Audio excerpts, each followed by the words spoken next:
আপনি যখন বলবেন আল্লাহ আমার রব, এই কথার উপরে টিকে থাকতে হলে আপনি যখন বলবেন আমি আল্লাহর গোলাম, রবের গোলাম, এই কথার উপরে টিকে থাকতে গেলে আপনার উপরে মামলা আসবে, হামলা আসবে, নির্যাতন আসবে, জুলুম আসবে। হাজারো নির্যাতন, জেল জুলুম সহ্য করে, হাজারো বাতিলের চোখরাঙানি সহ্য করতে হবে। এমনকি হাসতে হাসতে ফাঁসির দড়িতে মুসলমান ইমানদাররা ঝুলবে, রবের গোলামেরা ঝুলবে। তারপরে কোন জালেম বেঈমানের কাছে মাথা নত করবে না। কথা বলেন ঠিক কিনা? হাজারো নির্যাতন জুলুম আপনার উপরে আসবে, হাজারো কষ্ট আপনাকে দেওয়া হবে। এরপরে আপনি বলবেন কি? আমি আল্লাহর গোলাম। এই রবের পথে চলতে গিয়ে এই পথে ইস্তেকামাত থাকতে হবে, দৃঢ় থাকতে হবে, মজবুত থাকতে হবে। বাতিলের হাজারো ঝড় তুফান মোকাবেলা করতে হবে, হাজারো ষড়যন্ত্রের মোকাবেলা করতে হবে। সব সহ্য করার মতো শক্তি আপনার আমার থাকতে হবে। বাতিলের কথা পিছপা হয়ে গেলে, বাতিলের কথায় ঈমান হারা হয়ে গেলে বলেন তো জান্নাত কি জুটবে? আপনি যদি বলেন আমি ঈমানদার, এই কথার উপরে টিকে থাকতে গেলে আপনার উপরে পরীক্ষা আসবে। কথা বলে না কেন? জান্নাত মামুর বাড়ির ডাল না গেলে এক গাবু খাইতে হবে, খাইতে দেবে। জান্নাতে যেতে হলে আপনাকে পরীক্ষা দিয়ে উত্তীর্ণ হয়ে জান্নাতে যেতে হবে। এজন্য আল্লাহ রাব্বুল আলামিন বলেন আহাসিবান নাসু আইয়ুতরাকু আইয়াকুলু আমান্না ওয়া হুম লা ইফতানুন।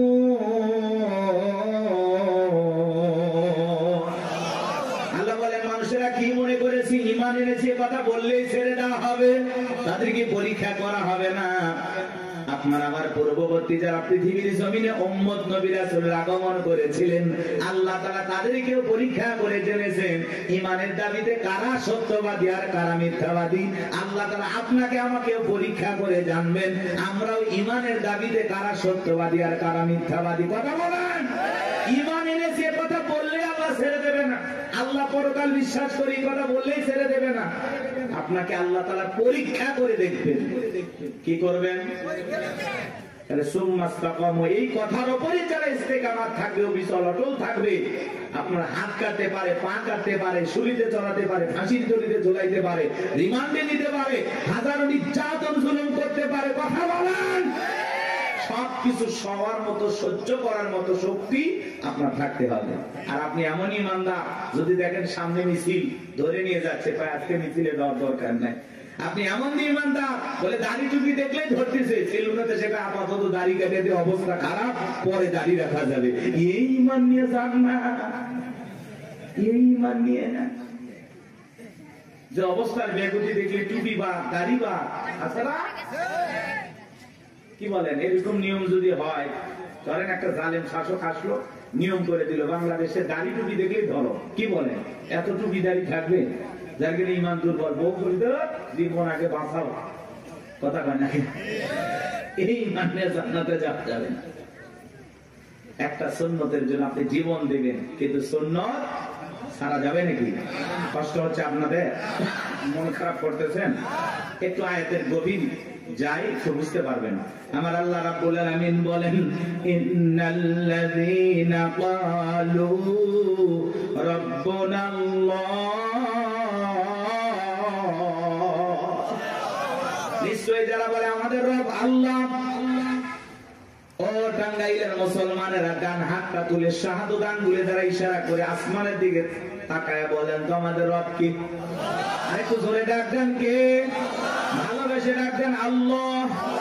আরেকটু জোরে বলেন আল্লাহ, আরো একবার বলেন আল্লাহ। কামান বাজান, এই যে আল্লাহ আল্লাহ বলে ডাক দিলাম, আমাদের আল্লাহ খুশি না বেজার? সমান দিয়ে কথাগুলো বোঝার এবং শোনার চেষ্টা করবেন বাজান। রুহের জগতে আল্লাহ রাব্বুল আলামিন আপনাকে আমাকে প্রশ্ন করে বলেছেন আলাস্তু বিরাব্বিকুম, আমি কি তোমাদের রব নই? আমরা সেদিন সবাই জবাব দিয়ে বলেছিলাম ক্বালু বালা, অবশ্যই আপনি আমাদের রব। এই পৃথিবীর জমিনে আসার পরে আল্লাহ রাব্বুল আলামিন সর্বপ্রথম যে ওহী নাযিল করেছেন, ইকরা বিসমি রাব্বিকাল্লাযী খালাক, বলো তোমার রবের নামে যিনি তোমাদেরকে সৃষ্টি করেছেন। এই আয়াতের ভিতরে রব শব্দ আছে না নাই? এই রবের জ্ঞান শিক্ষা দেওয়া হয় কোথায়? মসজিদ, মাদ্রাসা নাকি স্কুল কলেজে? জোরে বলেন। হ্যাঁ, মাদ্রাসায় আর স্কুলের দিকে তাকায় দেখেন বাজান, কত ছাত্র পড়াশোনা করে, হারে ব্যাগটা পিছনে ঝুলানো আছে, রাস্তার মধ্যে পেশাব করতে আছে, লিখতেছে। জিজ্ঞাসা করলাম, বাবা তোমাদের প্রাইমারি পেশাব খানায় কি আদব কায়দা শেখানো হয় না? তোমাদের স্যারেরা কি একটু আদব কায়দা শিখায় না? দাঁড়ায় কেন পেশাব করতেছো? পয়সা পেশাব করতে পারো না? কয় হুজুর সে কথা বলবেন না, প্রাইমারি পেশাব খানায় যা দেখতেছি সারি তাই দাঁড়িয়ে থেকে পেশাব করে, যেমন দেখতেছে তেমন শিখতেছে। কথা বলেন ঠিক কিনা? কত ছাত্র দেখবেন কলেজে পড়াশোনা করে, ইউনিভার্সিটিতে পড়াশোনা করে, পালসার গাড়ি নিয়ে ঘোরাফেরা করতেছে, রাস্তার মধ্যে ঘন্টাটা ব্রেক করে সেন্টা টান দিয়ে কুকুরের মতো দাঁড়িয়ে থেকে পেশাব করে, বসেও না। এরকম অভদ্র মুসলমান আছে না নাই? শুধু পায়ের পার্থক্য, কুকুরের স্বভাব ঢুকে গেছে। কুকুরের পা চারটা, ওর পা দুইটা। কথা বলা, আপনি মুসলমান দাবি করেন, 25, 30, 40 বছর বয়স হয়ে গেছে, পেশাব করেন দাঁড়াইয়া, লজ্জা শরম নাই আপনার? আমার পেশাব করে ওই জায়গায় রেখে দেয়, পানিও নেয় না, টিস্যু নেয় না, টপ টপ করে প্যান্টটা ভিজে যায়, কিছুক্ষণ পরে সুগন্ধি বের হয় নাকি? কপাল করা মুসলমান। হাদিস শরীফের ভিতরে আসছে, পেশাব থেকে পবিত্রতা অর্জন না করার কারণে অনেক মানুষকে শুধু একটা কারণে কবরের আযাব, শাস্তি ভোগ করা লাগে। শুধু কবরে আযাব হবে কি কারণে? পেশাব থেকে পবিত্রতা অর্জন না করার কারণে। তাহলে চিন্তা করেন এটা কত বড় মারাত্মক গুনাহের কাজ। আল্লাহ আমাদের হেদায়েত দান করেন। বলেন তো বাজার, একটু পেশাব করে টিস্যু নেওয়া দরকার আছে না নাই? ঢেলেগুলো ব্যবহার করা দরকার আছে না নাই? খালি ওয়াজ শুনলে হবে না, আমল করা লাগবে। এক বেচারা আমল করা নিয়ত করছে, বাড়িতে যাওয়ার পথে হঠাৎ করে পেশাব করতেছে, চিন্তা করতেছে, হুজুর বলছে পানি নাও, নাও টিস্যু নাও, নাহলে মাটি নাও, কিছু না হলে রাস্তার বালুতে হলে ঠেকা কাজ পারি ধরে। তো চিন্তা করলো মাটি বালু কিচ্ছু নাই, কি করা যায়? পেশাব করতে করতে হুজুরের কথা মনে হয়েছে, আমলের নিয়তে রাস্তার বালু যা ছিল জড়াইয়া জায়গা মতো দিয়েছে, কিছু ছিল লাল কিটে ইনজেকশন দেওয়া শুরু করছে। তখন বলতেছে, এই জন্য তো আমি হুজুরদের ওয়াজ ভালো লাগে না, সহ্য করি না, এই জন্য তাদের কথা আমল করি না। দোষকে হুজুরের নাকি আর আমলের? কথা বলেন না কেন? এরকম লোক আছে না নাই? আমার ভাইরা গভীর মনোযোগ দিয়ে কথাগুলো শুনবেন বাজান। ছোট্ট বাচ্চা মাদ্রাসায় পরে কি সুন্দর হুজুর পানি আগায়া দিল, দেখলেন না?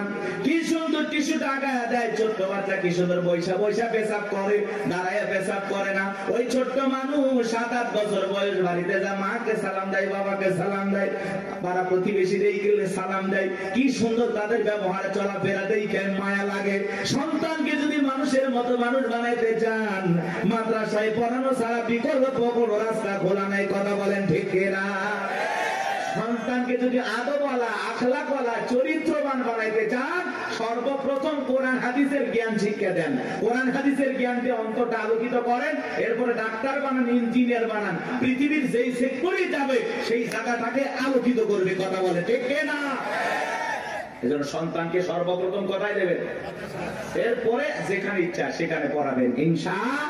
আমরা বলতেছি না আপনার সন্তানকে একেবারে হাফেজ, মুফতি, মুহাদ্দিস বানান লাগবে, এমনটা না। ডান হাতের দরকার আছে, বাম হাতের দরকার আছে, হুজুরের দরকার আছে, ইঞ্জিনিয়ার ডাক্তারের দরকার আছে। কথা বলেন। একটা নারীর সিজার করা লাগবে, আমি গোলাম রব্বানিকে দিয়ে হবে? কথা কয় না। লাগবে কি? ডাক্তার। আমি হুজুর কতটুকু পারি, একটা পানিতে ফু দিয়ে পানি গলায় দিতে পারি, ও দিয়ে কাজ হইলে হইলো, না হইলো না হইলো। এখন ডাক্তারের দরকার আছে না? না। বিশাল একটা বিল্ডিং বানাবেন, কি লাগবে? কথা কয় না গো? সবই দরকার আছে। এজন্য আমরা বলতেছি না, কিন্তু যদি ছোটবেলায় মাদ্রাসায় পড়ে ডাক্তার হলে আদর্শ ডাক্তার হবে, ডাক্তার নামে কষাই হবে না যে কেসি গজ ভিতরে রেখে সিলাই করে দেবে। কথাটা বুঝতে পারছেন? ওইরকম ডাক্তার হবে না। এই জন্য সন্তানকে মাদ্রাসায় পড়াইতে হবে। পারবো তো ইনশাআল্লাহ? সন্তানদেরকে দিন শিখাবো, ছেলে হোক মেয়ে হোক, সর্বপ্রথম কোরআন সুন্নাহর জ্ঞান তাদের ভিতরে ঢুকাবো। এটা অভিভাবক হিসাবে আমাদের দায়িত্ব। আর সন্তান যদি মাদ্রাসায় পড়ে ওকে নামাজের ওয়াজ করা লাগবে নাকি উল্টো এসে বাড়িতে বাবা মার কাছে নামাজের ওয়াজ করে, আব্বু আমারে মাদ্রাসায় পড়া, তুমি নামাজ পড়ো না, আব্বু নামাজ পড়ো, আমি হাফিজ হলে আলেম বলবে, আলেম হইলে মানুষ বলবে দেখো ছেলে হাফিজ আলেম, বাবা নামাজ পড়ে না, এরকম বলে কিনা বলেন তো? কি মায়া লাগে। মারা এসে কয় মা টিভি দেখা যাবে না, হুজুর বলছে নামাজ পড়তে হবে। মায়ের সিরিয়ালের সামনে বসে সিরিয়াল দেখে, সন্তানের 2 দিনের কথা শুনে মা বলে টিভি বের করে দাও তো। ছোট্ট বাচ্চা মারা সেই বসে আমাদের শাসন করে, হ্যাঁ কথা বলে। আপনার ঘরটা মানে আলোকিত হয়ে যায়, সুন্দর হয়ে যায়। ওই যে বিশ্ববিদ্যালয় একজন হাফেজ তো কি তার মারা গেল অল্প বয়সে, বাবা জানা যায়, তারা বলতেছে আমার ছেলে দেখলাম নিঃশ্বাসটা ত্যাগ করতেছে, তখনও কোরআন তেলাওয়াত করতেছে, সুবহানাল্লাহ। বলে আমি আমার বাবা আমার ছেলে যে কাফনে মোড়ানো, আমি আফসোস করতেছি না তো, আল্লাহ যে কয়দিন হাত দিছে নিয়ে গেছে, আমি আফসোস করবো কেন? আমার ছেলে তো ঘুমাইছে, আমি আফসোস করি নাই। দেখেন বাবার কতটা ধৈর্য, কারণ একটা হাফেজ সন্তান, বিশ্ববিদ্যালয় হাফেজ ছিল, কথা কি বলছেন? পিএসপি কোরআনের আলো চ্যাম্পিয়ন ছিল, মাশাআল্লাহ বলেন। এমন একটা সন্তান আমাদের দরকার, আমাদের দরকার বিশ্ব চ্যাম্পিয়ন হওয়া হাফেজ আলেম, কথা বলেন, কথা বলেন। ক্রিকেটার নাই, ফুটবল বানায় লাভ নাই, সুপারস্টার গায়ক বানায় লাভ নাই, সন্তানকে বানাইতে হবে কোরআনের পাখি, কথা বলেন। পারবো তো ইনশাআল্লাহ, আল্লাহ কবুল করেন না? একটু জোরে বলেন আমিন। আল্লাহ যেন কবুল করেন, জোরে বলেন আমিন। সম্মানিত ভাইরা আমার, দিল দিয়ে কথাগুলো বুঝবেন বাজান, সামনে গেলে মজা পাবেন, একটু কষ্ট মনের মধ্যে নেবেন না। আল্লাহ রাব্বুল আলামিন বলেন ইকরা বিসমি রাব্বিকাল্লাযী খলাক, পড়ো তোমার রবের নামে যিনি তোমাদেরকে সৃষ্টি করেছেন। এর ভিতরে রব শব্দ আছে না নাই? পবিত্র কুরআনুল কারীমের 1 নাম্বার সূরা সূরাতুল ফাতিহার 1 নাম্বার আয়াত, জবান ছেড়ে সবাই আমার সঙ্গে তেলাওয়াত করুন, আলহামদুলিল্লাহি রাব্বিল আলামিন। সমস্ত প্রশংসা, যাবতীয় প্রশংসার একমাত্র মালিক তিনি, সৃষ্টিগুলোর রব, আমাদের প্রতিপালক আল্লাহ যিনি। আপনি আমি যখন রুকুতে চলে গেলাম কি তাসবিহ পাঠ করলাম? সুবহান রাব্বিয়াল আযীম, সুবহান রাব্বিয়াল আযীম, রব শব্দ আছে না নাই? এরপরে রুকু হতে দাঁড়ানোর সময় কি বলি? সামিআল্লাহু লিমান হামিদা, রব্বানা লাকাল হামদ, রব শব্দ আছে না নাই? এরপরে যখন সিজদায় মাথাটা নত করি কি তাসবিহ পাঠ করি? সুবহান রাব্বিয়াল আ'লা, সুবহান রাব্বিয়াল আ'লা। অনেকে দেখবেন খালি ফিসফিস করে, সুবহান সুবহান সুবহান সুবহান, সুবহানাল্লাহ কয় না, সবিনে তেল পায়, আল্লাহ ভালো জানে। স্পষ্ট বোঝা না, খালি সুবহান সুবহান সুবহান সুবহান, স্পষ্ট বলতে হবে আপনাকে, সুবহান রাব্বিয়াল আ'লা, সুবহান রাব্বিয়াল আ'লা। এরপরে যখন বাজান সালাম ফিরানোর পরে হাত তুলে মুনাজাত করি, আল্লাহর কাছে কি দোয়া করি? রব্বানা আতিনা ফিদ দুনিয়া হাসানাতাও ওয়া ফিল আখিরাতি হাসানাতাও ওয়া কিনা আযাবান নার।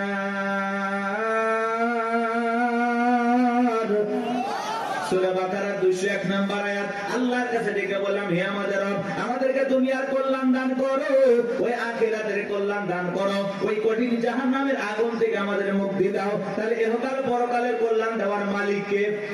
জাহান্নামের আগুন থেকে বাঁচানোর মালিক কে?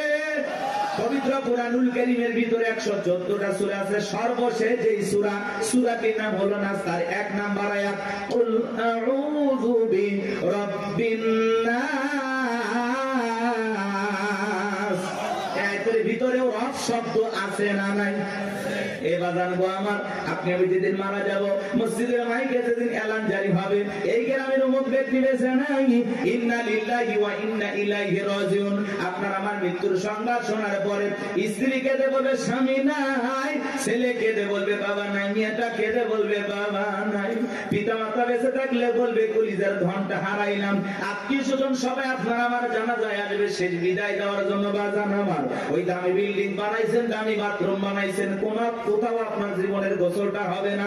এমন মানুষ আছে কোটি কোটি টাকা দিয়া সুন্দর করে ওয়াশরুমটা বানাইছে, কথা কথা ভিআইপি কারবার জীবনের শেষ গোসলটা ওই দামি টয়লেটে হবে না, কথা বলেন না কেন? ওই 4-5 কোটি টাকা খরচ করেছেন ওই জায়গায় হবে না বাজান।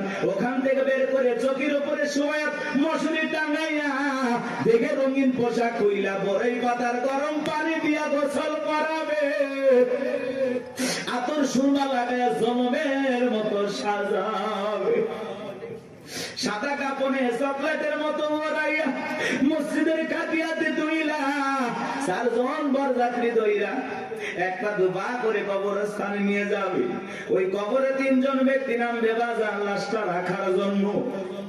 মনে হবে এরাই বুঝি সাথী, কিন্তু না, কবরের লাশটা রেখে মুখটা কেবলের মুখী কইরে এক একে সবাই উঠে আসবে। ওই কবরে থাকা ব্যক্তি কবরে শুয়ে থেকে দুরাকাত একটু একটু দেখতে পাইবে। এরপরে যখন বাসের বিছানা বিছায়া দিবে, ছিদ্রগুলো দিয়ে হালকা একটু আলো কবরে প্রবেশ করবে। এরপরে যখন মাটি চতুর্দিক দিয়ে দিয়া যাবে বাজার, উপরে যখন মাটির চাপা দিয়া দেবে, কবরটা হয়ে যাবে ঘোর অন্ধকার। কবরে রেখে আত্মীয় স্বজন বন্ধু বান্ধব ছেলে মেয়ে সবাই চলে আসবে। কবরে থাকা ব্যক্তি ওদের পায়ের আওয়াজ শুনতে পাবে, চিৎকার মেরে ডেকে বলবে আমাকে একা রাইখা যাও না, আমাকে সঙ্গে নিয়ে যাও। কবরে থাকা ব্যক্তির চিৎকার দুনিয়ার কেউ শুনতে পাবে। আমার নবী বলেন যে কবরে চলে গেল তার চাইতে অসহায় আর কেউ নেই।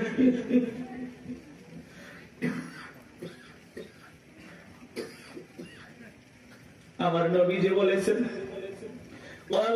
রাসূলুল্লাহ সাল্লাল্লাহু আলাইহি ওয়াসাল্লাম ইন্নামাল কুবুরু রাউযাতুম মিন রিয়াদিল জান্নাহ আও হুফরাতুম মিন হুফারিন নার। রাওয়াহু তিরমিজি। নবীজি বলেন যে ব্যক্তির আমল ভালো, মৃত্যুর সঙ্গে সঙ্গে আল্লাহ রাব্বুল আলামিন তার কবরটাকে জান্নাতের বাগান বানিয়ে দেবে। আর যে ব্যক্তির আমল খারাপ, আও হুফরাতুম মিন হুফারিন নার, তার কবরটা হবে জাহান্নামের আগুনের গর্ত।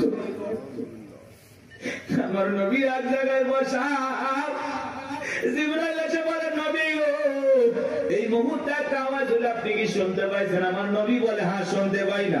জিবরাইল বলে নবী আজ থেকে 70 বছর আগে আল্লাহ রাব্বুল আলামিন জাহান্নামের গর্তের মধ্যে একটা পাথর ছেড়ে দিয়েছে, এই মাত্র জাহান্নামের তলদেশে পাথরটা পৌঁছাইলো। চিন্তা করেন বাজার, একটা পাথর ছেড়ে দিলে যদি 70 বছর সময় লাগে, আল্লাহ না করুক আপনার আমার গুনাহের কারণে, অপরাধের কারণে আসমানের জমিনের মালিক আল্লাহ যদি বেজার হইয়া একবার জাহান্নামের আগুনের গর্তে ফেলে দেয়, আপনার আমার বাঁচার কিন্তু কোনো উপায় নাই। যেই জাহান্নামে এখন দুনিয়ার আগুনের চাইতে 70 গুণ বেশি পাওয়ার। একবার যদি কারো দিকে জাহান্নামের আগুন লেগে যায়, মনে হয় কলিজাটা পুড়ে ছাই হয়ে যাবে। এ বাজার নবীর প্রিয় সাহাবী হযরত ওসমান কবর থেকে অঝরে চোখের পানি ছেড়ে দিয়ে কান্না করতেন। সাহাবায়ে কিরাম ডেকে বলে ভাই আপনি কবর থেকে কেন অঝরে কান্না করেন, কি হয়েছে আপনারা বলেন? হযরত ওসমান ডেকে বলেন প্রত্যেকটা মানুষের প্রথম মঞ্জিল, প্রথম ঘাঁটি, প্রথম স্টেশন হলো এই কবর। এই কবরের ভিতরে 3টা প্রশ্ন করা হবে, যে সঠিক উত্তর দিতে পারবে তার মিজান ফুলসিরাতে কোনো টেনশন নাই, কিন্তু যে উত্তর দিতে পারবে না তার কিন্তু বাঁচার কোনো উপায় নাই। জান্নাতের সার্টিফিকেট প্রাপ্ত সাহাবী কবরে দেখে কান্না করে। ভালো করে বুঝবেন, দুনিয়ার থেকে জান্নাতের কি পাইছে? কথা বলেন ভাই, কথা বলেন। সেই মানুষ কবর দেখলে অঝরে কান্না করেন। মাঝে মাঝে হযরত ওসমান এত কান্না করতেন, কবরস্থানের পাশে তিনি অজ্ঞান হয়ে পড়ে থাকতেন, জ্ঞান হয়ে ফেলতেন। আর আমরা সকালে কবর দেয়, বিকেলে যা তাস খেল, জুয়া খেল। সকালে কবর দেয়, বিকেল বেলা যায় মা বোনেরা খেয়াল পুরে, মানে যে লাকড়ি পুরে আছে না, পাতা ঝাড় দেয়, পাতা ঝাড় দেয়, কঞ্চি টঞ্চি থাকে না, ওগুলো ঝাড় দিয়ে পরিষ্কার করে নিয়ে আসে। ভয় নাই। আগে নতুন কবর দেখলে মানুষ 2-1 দিন ভয় পাইতো। আগের মানুষের কথা বলতেছি। আর এখন কবরস্থান দেখে কোনো ভয় নাই, কবরস্থানে গিয়ে হাসাহাসি করে। মানুষ মানুষ আর মানুষ নাই তো, মানুষ মরে গেছে, সেই মানুষের সাথে জুলুম করে, আছে না নাই ভাই? চিন্তা করেন, একটা বার চিন্তা করেন, একটা মিনিট চিন্তা করেন, আপনি মারা গেছেন, কি হবে আপনার? কিভাবে আপনাকে বিদায় দেওয়া হচ্ছে? একটু চিন্তা করে দেখেন, কার জন্য কি করতেছেন, দুনিয়ার মায়ের পরে কি না করতেছেন, সব ফেলায় যেতে হবে। ওই কবর কিন্তু জায়গা ভালো না, সবাইকে যাওয়া লাগবে, কবর কঠিন জায়গা। যার আমল ভালো, কবর তার সাথে ভালো আচরণ করবে, যার আমল খারাপ, দুনিয়াতে গান বাজাইছো না, বক্স নিয়ে এসে ডিক ডিক আওয়াজ দিয়া কবরে যাও। দুনিয়ার মাটি যেরকম গান বাজনার আওয়াজে কাঁপাইছো, এই কবর একদিন পরে কোলে নিয়ে কাঁপাবে, কথা বলে ঢেকে না। কি হবে সেদিন তোমার? কবর কিন্তু জায়গা ভালো না, কবর বড় কঠিন জায়গা, কথা বলেন না কেন?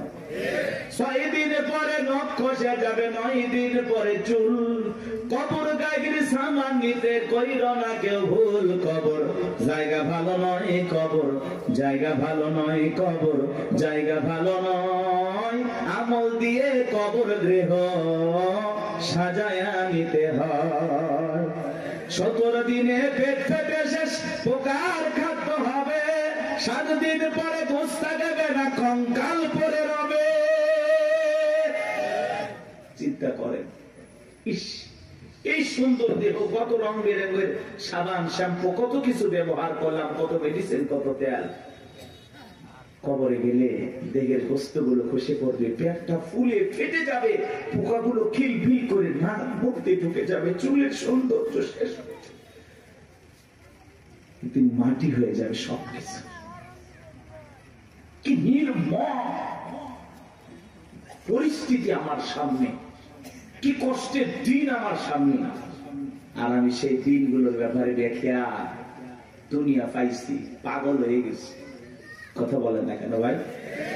কত মানুষের কবর ভেঙে যায়, লাশটার দুর্গন্ধ, নাকে কাপড় দেওয়া লাগে। চিন্তা করেন আপনার আমার কি হবে, কি হবে? 17 দিনে পেট ফেটে শেষ পোকার খাদ্য হবে, 7 দিন পরে গোস্তা দেবে না, কঙ্কাল পরে রবে। 90 দিন হাড়গুলি সব, 90 দিন হাড়গুলি সব আলাদা হয়ে রয়। কবর জায়গা ভালো নয়, কবর জায়গা ভালো নয়, কবর জায়গা ভালো নয়। আমল দিয়ে কবর গৃহ সাজায়া নিতে হয়। ওই কবরের ভিতরে 3টা প্রশ্ন করা হবে বাজান। 1 নাম্বার প্রশ্ন করা হবে, মার রব্বুকা, তোমার রবকে। জীবনের পরতে পরতে সব জায়গায় রব, রুহের জগৎ থেকে শুরু করে জীবনের সব জায়গায় রব রব রব। আমরা যেন রবকে ভুলে না যাই। ওই কবরের ভিতরে 1 নাম্বার প্রশ্ন করা হবে, মার রব্বুকা, তোমার রবকে। যারা দুনিয়াতে রবের সাথে সম্পর্ক ভালো ছিল, যারা রবের গোলামি করেছে, রবের বিধান মোতাবেক চলেছে, যাদের রবের সাথে সম্পর্কটা গভীর ছিল, তাদেরকে যখন প্রশ্ন করা হবে মার রব্বুকা, আল্লাহর সেই নেককার মুমিন মুত্তাকি বান্দা জবাব দিয়ে বলবে, রব্বি আল্লাহ, রব্বি আল্লাহ, আমার রব আমার আল্লাহ। কিন্তু যারা এই দুনিয়ার জমিনে নাফরমানি করেছে, যারা বলে খাও দাও ফুর্তি করো, দুনিয়াটা মস্ত বড়, শয়তানের ওয়াসওয়াসায় পড়ে যারা মিসগাইড হয়েছে, ভুল পথে পরিচালিত হয়েছে, এই দুনিয়ার জমিনে যারা শয়তানের গোলামি করেছে, তাদেরকে যখন প্রশ্ন করা হবে মার রব্বুকা, তোমার রবকে, আল্লাহর সেই সমস্ত বদকার, আল্লাহর সেই সমস্ত অবাধ্য গোলামেরা জবাব দিতে পারবে না, ফেল ফেল করে তাকায় থাকবে। নেককাররা জবাব দেবে, আর বদকার গুনাহগাররা জবাব দিতে পারবে না, ফেল ফেল করে তাকায় থাকবে। ওরা বলবে কি কয়, হ্যাঁ আফসোস, কি কয় আমি তো বুঝি না। মা রব্বুকা জিজ্ঞাসা করবে তোমার রব কে? আরে ভাই, জীবনে কোনোদিন অফিসে গেলেন না, বসকে চিনবেন কি করে? কথা কয়। এই যে দুনিয়াতে যারা আল্লাহর গোলামি করতেছে, কি মনে করেন 5 ওয়াক্ত নামাজ পড়ে লোকটা ঠকে গেছে? না, কোরআন সুন্নাহ দিয়ে জীবন সাজায় লোকটা ঠকে গেছে? না, ঠকে নাই। এই যে আমরা দুনিয়াতে আল্লাহর গোলামি করতেছি, এই গোলামির বেতন হিসাবে আল্লাহ আমাদেরকে দেবেন জান্নাত। সুবহানাল্লাহ। এই গোলামির বেতন হিসাবে আমরা পাবো জান্নাত, আর বোনাস হলো দিদারে ইলাহি, আল্লাহ পাকের সাথে জান্নাতীদের সাক্ষাৎ। সুবহানাল্লাহ। বেতনও আছে, বোনাসও আছে, কিন্তু দুনিয়াতে গোলামি করে কবরে যাওয়া লাগবে। আপনি এক ওয়াক্ত নামাজ পড়েন না, রবের সাথে সম্পর্ক নাই, কেমনে জান্নাতে যাবেন? কথা কয় না ভাই? আপনি তো আল্লাহর অফিসই চেনেন না। আল্লাহর অফিস কোথায় চেনেন? কথা কয় না, কথা কয়। রাগ করতেছেন নাকি? এগুলো বললে অনেকে খারাপ লাগে। এক জায়গায় ওয়াজ করে হুজুর মৃত্যুর ওয়াজ এইভাবে করিয়েন না, ভয় লাগে। এরকম লোক কয় হুজুর আমার প্রচুর মৃত্যুর কথা স্মরণ হয়, আমার এত মৃত্যুর কথা ভয় লাগে, মাঝে মাঝে তো আমি মসজিদে মৃত্যুর ভয়ে ঢুকি না। আমি একটা ব্যাপার কেমন কথা কয় হুজুর, মসজিদে ঢুকতে যদি লাশ বহনে খাটিয়া এইটা দেখে আমার এত ভয় লাগে, এই ভয়ে আমি মসজিদে যাই না। এটার নাম কি মৃত্যুর ভয়? কথা বলে না ভাই? কিছু মানুষ আছে কবর করে বলে না যে আমি 70টা কবর করছি হুজুর, 80টা কবর করছি। আবার পাশে আর একজন লোক হুজুর যে কবর খোঁড়ার কথা বলতেছে, ও আবার যা কবর করে যে মানুষটা মারা যায় তার ছেলে মেয়েকে বলে, এই তোমার বাবাকে কবর খুললাম, 2 প্যাকেট সিগারেট তো দিলে না। ও যদি 80 লক্ষ কবর করে, কবর কি, কবরে কি হতে পারে এই বুঝ কেউ দিলের ভিতরে আসবে ভাই? কথা বলেন আসবে? আমাদের অবস্থাটা এমন হয়ে গেছে, কিসের আমল করবো হুজুর? দুনিয়া তো মস্ত বড়, রং তামাশায় আসি ব্যস্ত, রঙিন চশমায় দুনিয়া সব চাকচিক্য সুন্দর লাগতেছে, একটু গান বাজনা আমোদ প্রমোদ হই হুল্লা। কথা কয় না কেন? হাজি মানুষ ওয়াজ করে আসছে, নাক নির্বিয়া, বক্স বাজতেছে, কন্ট্রোল করতে পারে না, হাজি পর্যন্ত ডাক দিয়ে করছে লঙ্গি দেয়া। হাজি হাজি ওয়াজ করে আসছে। কথা বাস্তব না অবাস্তব? মিথ্যা না সত্য? এরকম আছে না বাজান? মানে আবেগের ঠেলায় আমরা গুনাহ করতেছি, গুনাহ নাকি আবেগে হয়ে যাচ্ছে। আল্লাহ এরকম আবেগ থেকে আমাদের হেদায়েত দান করেন। এটা জোরে বলেন আমিন। কষ্ট পাচ্ছেন আপনারা? তাহলে কবরে 1 নাম্বার প্রশ্ন, মার রব্বুকা, তোমার রবকে, উত্তর দিতে পারবে তারা আল্লাহর মুমিন, মুত্তাকি, নেককার বান্দা যারা। উত্তর দিতে পারবে না কারা? আল্লাহর গুনাহগার, বদকার, অবাধ্য গোলাম যারা। কথা বলে ঠিক কিনা? তাহলে আমরা নেক আমল করে আল্লাহর প্রিয় গোলাম হয়ে কারা কারা কবরে যেতে চায় হাত তুলে দেখা। আল্লাহ আমাদের সবাইকে নেক আমল করা তৌফিক দান করুন। চিল্লা বলুন আমিন। আর একটু জোরে বলুন আমিন। ওয়াজ কি শেষ? এবার দেখেন খেলাটা কোন দিকে যায়, এদিকে খেয়াল করেন। কষ্ট পাইছেন? এই যে হেদায়েতের উদ্দেশ্যে 2-4 মিনিট কথা বললাম, এইবার চলেন। আল্লাহ রাব্বুল আলামিন বলেন, ইন্নাল্লাযীনা ক্বালু রাব্বুনাল্লাহ, নিশ্চয়ই যারা বলে আমাদের রব আল্লাহ। আমাদের রব কে? জোরে করেন না ভাই, একটু চিল্লায়ে বলেন আল্লাহ। এই পৃথিবীর জমিন আল্লাহ যখন কাউকে জিরো থেকে হিরো বানায়, চাওয়ালা থেকে প্রধানমন্ত্রী বানায়, আর মুসলমান জবাই করে। কথা বলে না কেন ভাই? বাংলাদেশে ডক্টর জাকির নায়েক আসবে, ভারতের টেনশন আসবে, আমাদের দেশে আর টেনশন করে ভারতের লোকেরা। কথা বলে না কেন? অনেক উদ্বেগ, তারা বিভ্রান্তিকর বক্তব্য ছড়াচ্ছে যে ডক্টর জাকির নায়েক আসলেই বাংলাদেশে গ্রেফতার করা হবে। কতই সহজ। বাংলাদেশের মানুষকে তো চেনেন না, ধুতি নিয়ে যাইতে পারবেন না। কথা বলে, কথা বলে না। বাংলাদেশে ডক্টর জাকির নায়েক আসবে, তাকে প্রায় 1 মাসের এ দেশে সফর করার অনুমতি দেওয়া হয়েছে। বিভিন্ন জায়গায় তিনি বিভিন্ন প্রোগ্রামে অংশগ্রহণ করবেন ইনশাআল্লাহ। একজন দিনের দায়ী, সারা দেশে সারা পৃথিবীতে যার পরিচয় পরিচিতি আছে। ভারতের তার বক্তব্যের শুনে অসংখ্য মানুষ কালেমা পড়ে মুসলমান হয়েছেন। সেই মানুষটা যদি এই দেশে আসে, আমাদের কোনো সমস্যা আছে ভাই? আমরা মুসলিম হিসাবে খুশি, তাকে ধন্যবাদ জানাই। ডক্টর জাকির নায়েককে আমরা সাদরে গ্রহণ করব, লাল গালিচার সংবর্ধনা দেব। কথা বলা ঠিক না? আর এই দেশে যদি কোনো কারণে কোনো ষড়যন্ত্র বা বিতর্কের কারণে যদি ডক্টর জাকির নায়েক বাংলাদেশে না আসতে পারে, তাহলে বুঝে নেবেন বর্তমান সরকারে যারা আছে এদের ভিতরে ভারতের দালাল আছে। উনি আসবেন, সমস্যা কি? মুসলিম একটা দেশে একজন দায়ী আসতে পারবেন? ডক্টর জাকির নায়েকের অসংখ্য লেকচার আপনারা শুনেছেন, আলোচনা শুনেছেন। ভালো লাগে না? ভালো লাগে না? চমৎকার কথা বলেন। ভারত সরকার তার টিভি চ্যানেল বন্ধ করে দিয়েছেন, তাকেও দেশ থেকে বিতাড়িত করেছেন। এখন তিনি বিভিন্ন দেশ সফর করেন, বিভিন্ন দেশে থাকেন। আলহামদুলিল্লাহ, আমাদের দেশও আসবেন তারই ধারাবাহিকতায়। আলহামদুলিল্লাহ আমরা গ্রহণ করবো। উনি আসবেন, ঘুরিয়ে ফিরে চলে যাবেন, সমস্যাটা কোথায়?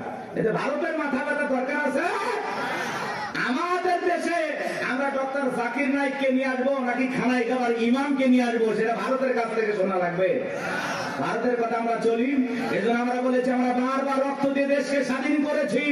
আমরা না হতে চাই ভারতের গোলাম, না হতে চাই আমেরিকার গোলাম, আমরা সবাই আল্লাহর গোলাম। এটা আমাদের জীবনের সবচেয়ে বড় পরিচয়। আমরা কার গোলাম? আল্লাহর গোলাম। আমরা দুনিয়াতে কারো গোলামি করার জন্য জন্ম হই নাই, আমরা গোলামি করবো একজন, আর তিনি আমাদের রব, তিনি আমাদের সব। কথা বলে ঠিক না? ডক্টর জাকির নাইক আসতেছে খুব দ্রুত, 28 নভেম্বরের মধ্যেই বাংলাদেশে আসবেন ইনশাআল্লাহ। তার এই সফরকে আল্লাহ কবুল করেন। একটু জোরে বলেন না আমিন।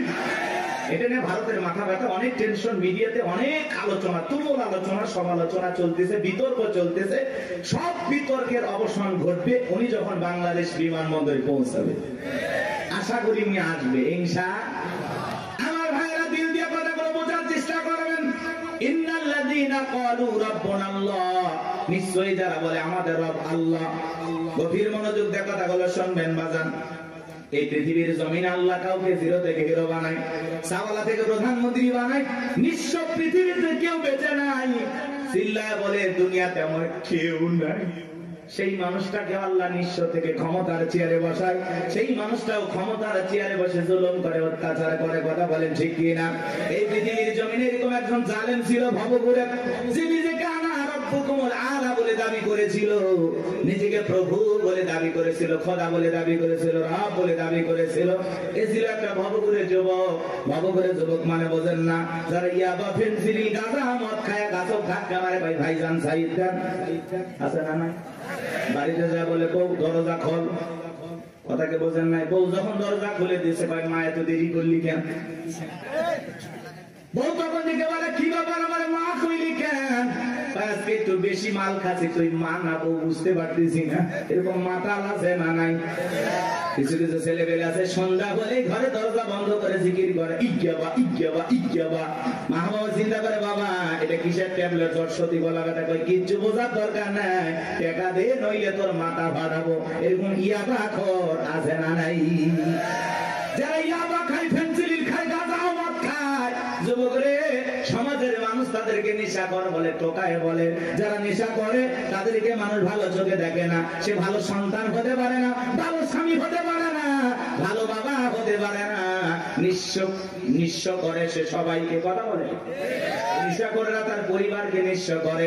এই জন্য হাতে পায়ে অনুরোধ করে বলে যায়, যুবক নেশা দ্রব্য পান করা যাবে না, মাদক সেবন করা যাবে না। যে মুখে মা, সেই মুখে মাদক তোলা যাবে না। মাদককে না বলুন। কথা বলে না? কথা বলে। মাদক সেবন করা যাবে, নেশা দ্রব্য পান করা যাবে। যারা মদ পান করবে এদের জন্য জান্নাত হালাল না হারাম? ওদের জন্য জান্নাত হারাম হয়ে যায়। জান্নাত যদি হারাম হয়ে যাবেন কোথায়? এই জন্য আমরা দুনিয়াতে নিজেরাই মদ আল্লাহ তাআলা হারাম করে দিয়েছেন। আমি আমার উপরে এটা হারাম মানবো যে না, আল্লাহ হারাম করে দিয়েছেন, এই মদকে আমি স্পর্শ করব না। আমি জান্নাতে যাই শরাব পান করব। শরাবের ঝর্ণা আছে, সুবহানাল্লাহ কম, মধুর ঝর্ণা, দুধের ঝর্ণা, পানির ঝর্ণা, শরাবের ঝর্ণা। হাতের স্পর্শ ছাড়া কি তার করতেছে? সুবহানাল্লাহ। জান্নাত যে কত সুখের জায়গা, কেমনে বোঝাবো? ও কল্পনা করা যায় না। আল্লাহ এত সুন্দর করে জান্নাত বানাইছে। সুবহানাল্লাহ বলেন। কষ্ট হচ্ছে আপনাদের? তাহলে এই যুবক নেশা দ্রব্য পান করা যাবে? যাবে? এগুলো আজে বাজে ফালতু জিনিস না খাইয়া, ওই ইয়াবা ফেন্সিডিল না খাই, ওই টাকাটা জমায়া বউকে মাসে একটা করে 3 পিস উপহার দাও। কিছু না পাইলে অন্তত 12টা মাসে 12টা বছর খাইবা। কথা কোন ঠিক কি না? হ্যাঁ, আলামিন ভাইয়ের কাছ থেকে যদি সুন্দর একটা শাড়ি দিতে পারতো, কথাই নাই। মেয়েরা সবচেয়ে পছন্দ করে কোন কালারের শাড়ি জানো? নীল কালারের শাড়ি। কথা কয় না? হ্যাঁ, নীল কালারের শাড়ি বউরে কিনে দেবেন। যদি আপনার বউ বেজার হয়, টাকা আমি দেব। কথা কয় না? কথা কয় না? এই কালারটা মেয়েরা সবচেয়ে চয়েস করে বেশি। যদি পারেন আলামিন ভাইয়ের সাথে যোগাযোগ করে একটা শাড়ি খালি দিয়ে দেখেন, ওই দিন বইয়ের ব্যবহার দেখে সারা জীবন আপনার মনে থাকবে। কথা বলে ঠিক না? এই জন্য আজে বাজে জিনিস না খাইয়া ওই টাকা জমায়া বউ বাচ্চার কাপড় কিনে দেব, ওদের মুখে হাসি ফোটাবো ইনশাআল্লাহ। কোন কোন যুবক আছো মাদক দ্রব্য স্পর্শ করবা না, মাদক নিজের উপরে হারাম করবা, হাত করো, জীবনে কোনোদিন স্পর্শ করবো না ইনশাআল্লাহ। আজকের এই জান্নাতের বাগান থেকে ওয়াদা দিলাম যে আল্লাহ আমার জীবনে কোনোদিন নিশাদ্রব্য স্পর্শ করবো না, দয়া করে তোমার জান্নাতের শরাবের নহরটা একটু আমার জন্য বরাদ্দ রাখো, একটু জোরে কর না আমি। আপনার আমার ভাইয়েরা, এই ফিরাউন ছিল একটা ভবঘুরে যুবক, এর নাম ছিল কাবুজ, বলকে বলা হতো, কিত্তিদের তরফ থেকে নাম ছিল রামশিস, মিশরের বাদশাহর পুরোবাদী নাম হলো ফিরাউন। সংক্ষিপ্ত ঘটনা 2-1 মিনিটে বলে সামনের দিকে যাবো বাজান গো আমার। এসে গেল সর্বপ্রথম মিশরে যাওয়ার পরে বাজান সর্বপ্রথম হলো তরমুজের ক্ষেতের লেবার। কিছুদিন লিবারি করলেন, ওই দেশের সরকারি গোরস্থানের দারোয়ান লাগবে, ঢোলপিটায় খবর দেওয়া হলো, হাজার হাজার মানুষ লাইনের উপর হয়ে গেছে গোরস্থানের দারোয়ান হওয়ার জন্য। 1-2 জন ইন্টারভিউ দিতে দিতে যখন ফেরাউনের পালা, ডেকে বলে বাদশাহ খুব বড় আশা নিয়ে বিদেশ থেকে আপনার কাছে এসেছি, যদি চাকরিটা দেন উপকৃত হব। এমন ভাবে কথাগুলো উপস্থাপন করলেন, বাদশার মায়া লাগে গেল, বলে আপনার সাথে ভালো মানুষ মিশর আর কেউ নাই, বুক করা আসানে বিদেশ থেকে আসছি, পরিবার পরিজন আছে, দয়া করে যদি চাকরিটা দেন সারা জীবন আপনার প্রতি কৃতজ্ঞ থাকবো। এমন ভাবে কথাগুলো বললেন, কথা আছে দুষ্ট লোকের মিষ্টি কথা। বাদশার ভালো লেগে গেল, বাদশা ডেকে বলে ইন্টারভিউ বন্ধ করো, এই কাবুজ নামের ছেলেটাকে মিশরের সরকারি গোরস্থানের দারোয়ানের চাকরিটা দেওয়া হলো। এইবার সরকারি গোরস্থানের দারোয়ানের চাকরি পাওয়ার পর ফেরাউন চিন্তা করে বাদশা প্রতি মাসে বেতন দিবে, ঠিক আছে, কিন্তু এই টাকা দিয়ে চলবে না, আমার সাইড ইনকাম করা দরকার। এইবার যারা লাশ দাফন করতে আসে ওদেরকে ডেকে বলে, শোনো, লাশ প্রতি 1টা করে দিরহাম যদি দাও লাশ দাফন করতে দেব, না হলে লাশ দাফন করতে দেব না। জনগণ টেনশনে বলে গেল, 1টা দিরহামের জন্য বাদশার দরবার বিচার নিয়ে যাব, লাশ পয়সা করলে শেষ হয়ে যাবে, যদি পাই 1টা টাকাই ছেলেটাই পাক। এই কথা ভেবে জনগণ 1টা করে দিরহাম ফেরাউনকে দেওয়া শুরু করলো। আপনারা বলেন তো বাংলাদেশের মানুষের নাম কি? ঘুষ। ঘুষ 1 টাকা হইলে ওটা কি ঘুষ? এটা কিন্তু বাংলাদেশে আছে আছে আছে। শোনো এই দেশ যারা গল্প করি, দেশটা মনে হয় স্বপ্নপুরী, শুধু কর ঘুষ কর মদ কর জুয়া কর, হেতায় আছে ভুরি ভুরি, হেতায় আছে ভুরি ভুরি। এ দেশে অসৎ কামাই কেউ করে না, তবে ঘুষের টাকা পেলে কেউ তো ছাড়ে না। টেবিলের নিচ দিয়ে হাত বাড়িয়ে কালো টাকাটা নেই সারিয়ে, টেবিলের নিচ দিয়ে হাত বাড়িয়ে কালো টাকাটা নেই সারিয়ে, করছে ওরা বড় দেশের চুরি, করছে ওরা বড় দেশের চুরি। শোনো এ দেশ তারে গল্প করি, আছে না নাই? আমার ভাইয়েরা, 1টা করে দিরহাম জনগণ দেওয়া শুরু করলো। আল্লাহ রাব্বুল আলামিন ওই সময় একটা মহামারী দিল।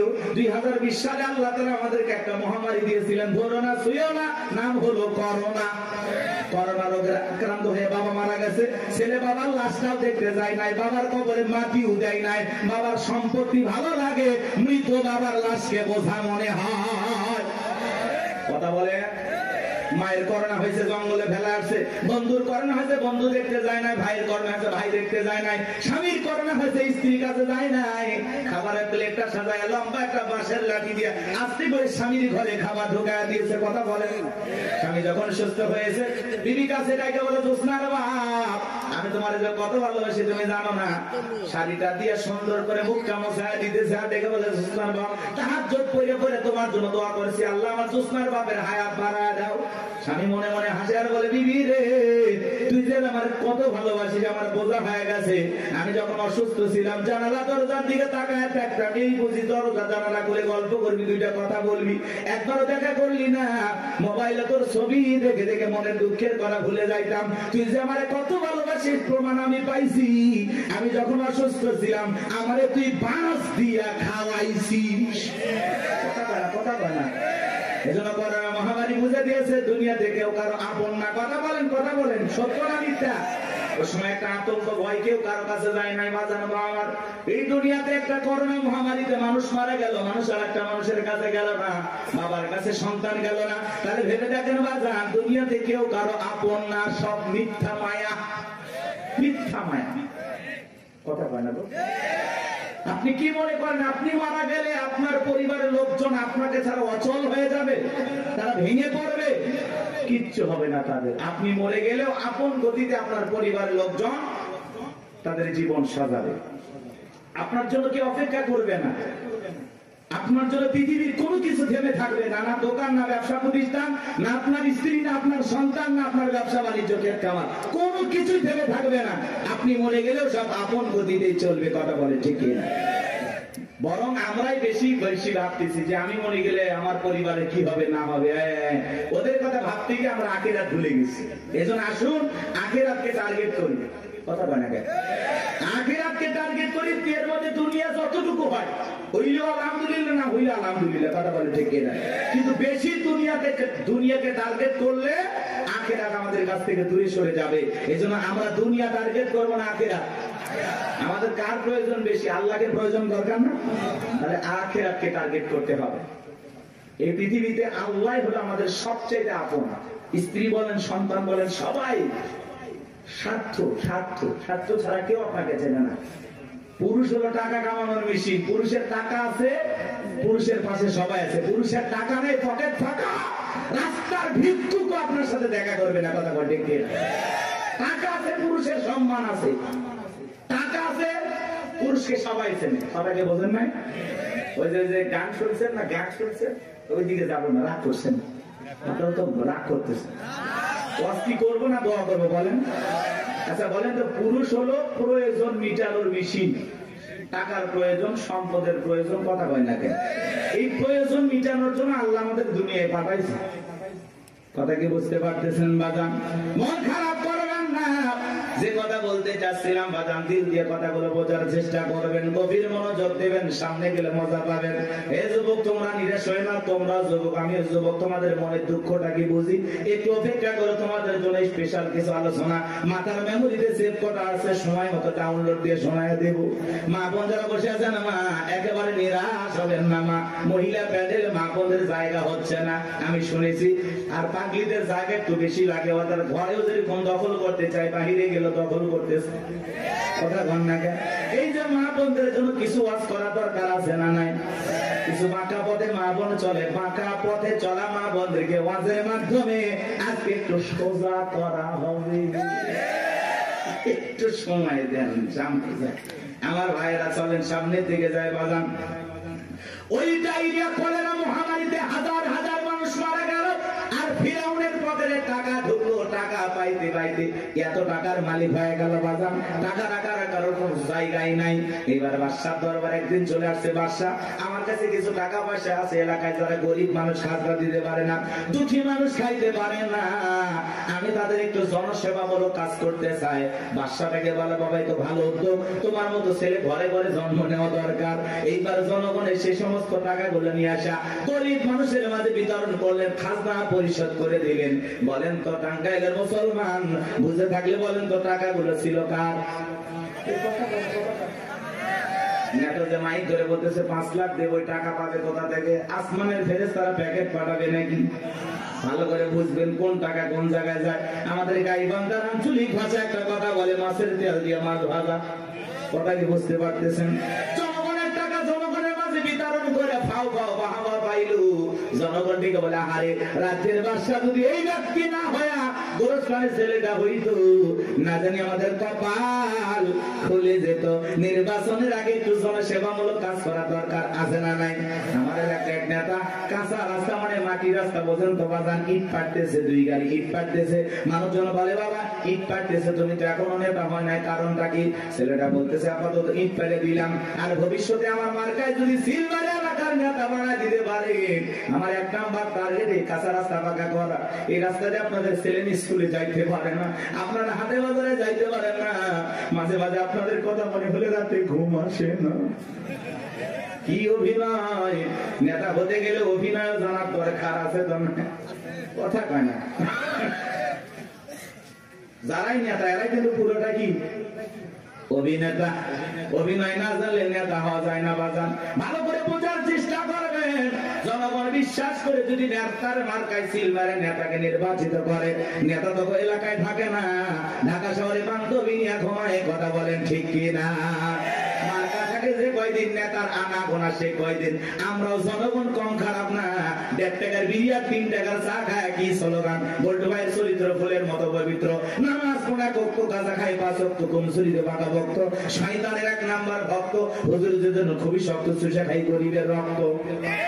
পোস্টার লেখা যে গরিবের বন্ধু, ভোট দিয়ে দেখেন গরিবের কয় নাম্বার শত্রু। কথা বলে রাস্তার একটা ভিক্ষুক মহিলার দিকে 500 টাকা দিয়ে বলে, আপনার চেহারার মাঝে আমি আমার মাকে খুঁজে পাই। আম গাছে নেতার ছবি ঝুলানো থাকে, নির্বাচিত হওয়ার পরে এলাকায় থাকে না। আম গাছে বিদ্যুতের খুঁটিতে নেতার বিশাল বিশাল ছবি, আর লেখা আছে আমি অমুক নেতা, যারা গালি বদনা। পবিত্র ঈদ উল আজহার শুভেচ্ছা, পবিত্র ঈদ উল ফিতরের শুভেচ্ছা, খালি ব্যানার দিয়ে শুভেচ্ছা জানায়, জীবনে কোনোদিন আর কাছে আসে না। এই নেতা ওই ব্যানার লক্ষ লক্ষ টাকা দিয়ে না বানাইয়া, ওই ব্যানারের টাকা দিয়ে যদি গরিব দুঃখী মানুষের মাঝে বিতরণ করো, তোমার ব্যানার লাগবে না গো, ব্যানার লাগবে না। জনগণ তোমার মার্কায় জায়গা মতো সিল মেরে দেবে। কথা কোন ঠিক কি না? কিন্তু ওই যে মার্কা থাকে, যে কয়দিন নেতার আনা গোনা সে কয়দিন অলিতে গলিতে নেতাকে পাওয়া যায়। মানুষ মলে জানা যায় হাজির, জোগান নামাজের সামনে হাজির, আসরের নামাজ পরে 2 বার। কথা কয় না এক নেতা মানুষকে সালাম দিতে দিতে হোশ হারায় ফেলছে, রাস্তার খেজুর গাছ পায় 1 লাইনে সালাম দিয়ে যাচ্ছে। কর্মী চাচা ভেতরে কয় নেতা এটা মানুষ না খেজুর গাছ। নেতা বলতেছে আমি মনে করছি এটাও ভোটার। কথাকে বুঝতে পারতেছেন বাজান? এই জন্য আপনাকে আমাদের পরিবর্তন হওয়া লাগবে বাজান। বারবার ওদের কথাই বলা যাবে না, বলা যাবে না। আমাদেরকে ভালো লাগবে। মনে রাখবেন বাজান, দেশের জনগণ 1 নাম্বার, নেতা 1 নাম্বার হবে। আপনি যদি পরিবর্তন করতে চান, অবশ্যই সমাজটাকে পরিবর্তন করতে পারবেন। এই জন্য আগে নিজের ভালো হওয়া লাগবে।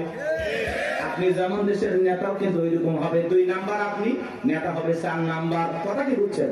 আপনি সিটার নেতা হবে বিশ্ব সিটার। কি ভয় পাচ্ছেন নাকি? আমি কোনো দলে দালালি করতেছি? আমরা আগে ঠিক হবে। এক পাগল গাছের নিচে হাত তুলে বলে আল্লাহ, আরে হারাক তো মানুষ বাইরে গেছে, 2-4 জন হারিয়ে গেলে কি হবে? পরে খুঁজবো ওই মা কি মা আজকে আমি শুরু করতে নাকি বাচ্চা নিয়ে আসে, মাকে ধর, মাকে বাচ্চা হারায় যায়, মা কইতে পারে না, মা না পাগলি। বাচ্চাকে কন্ট্রোল করবেন না।